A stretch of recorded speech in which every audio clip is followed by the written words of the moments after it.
Joining you from the Tamil Nadu House in Delhi, and with me is the Finance Minister of Tamil Nadu, Mr. Thiagarajan. Thank you, sir. Vanakkam. Thank you for joining us here in India today after a long time. How are you finding Delhi?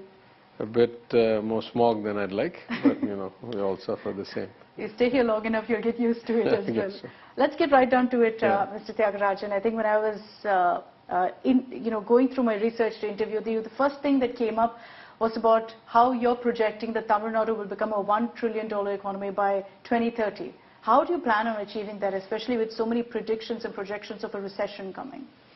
Yeah, actually, let me clarify that. That was not my prediction or projection. Our Chief Minister has set a goal. Okay. And that goal is that we should get to 1 trillion by 2030. Now, that goal has some inherent complexities or variables beyond our control. The first is that $1 trillion implies that we know what the dollar is going to be to some extent, right? But some of it is adjustable in the sense that there's also the whole inflation built in, and inflation differentials will also affect foreign exchange rates and so forth like that. But at the base assumption, we'd have to grow about 14.5% to where we ended 21-22, at least the latest estimate. 14.5% in notional terms, which if you assume inflation is going to be probably 5-6, which is a safe assumption because inflation is out of control all over the world.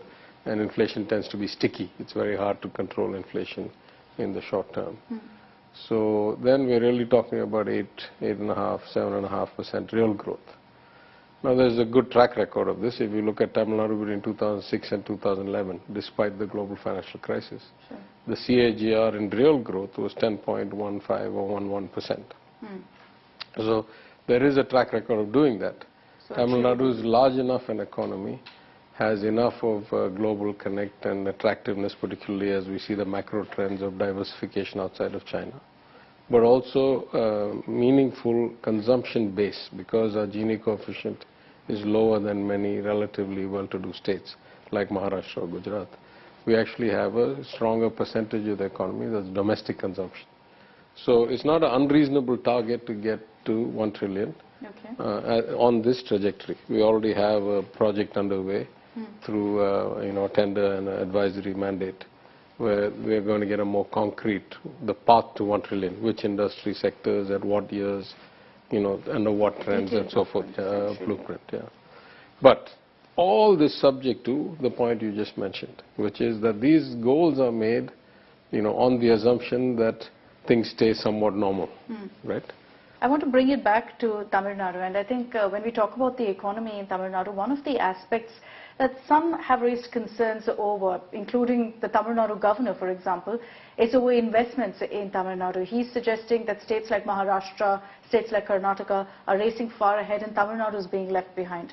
What do you have to say about that?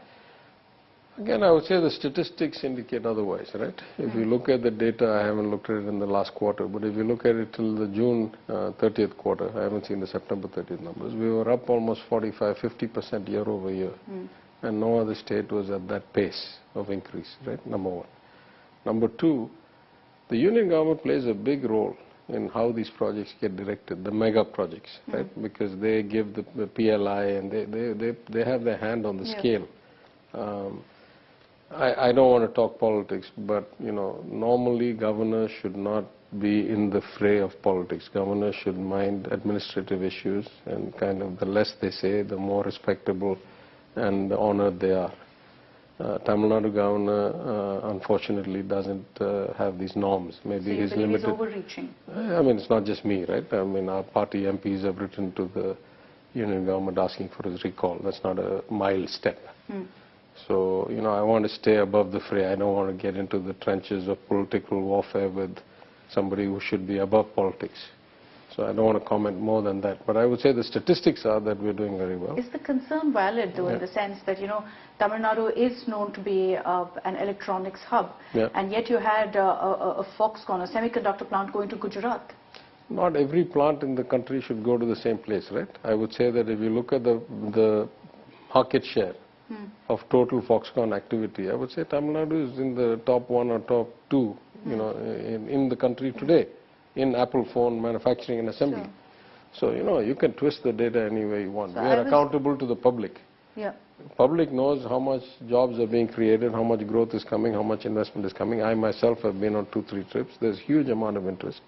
The union government has their finger on the scale, and they are tipping it towards their favorite states. You can see what happened. So you're saying it's going in favor of BJP? Yeah. Of course.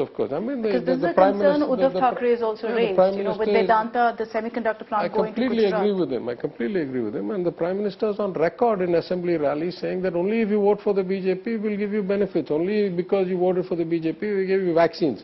How much more blatant can you be than that? I mean, it's not like a subtle point, right? He is, of course, also talking about development, which is what a politician should be offering to people. Yeah, maybe you and I have different perspectives of what a Prime Minister is supposed to do. Not talk about which party should be elected for getting benefits. Maybe our perception of what is a Prime Ministerial role is different. I have a constitutional view.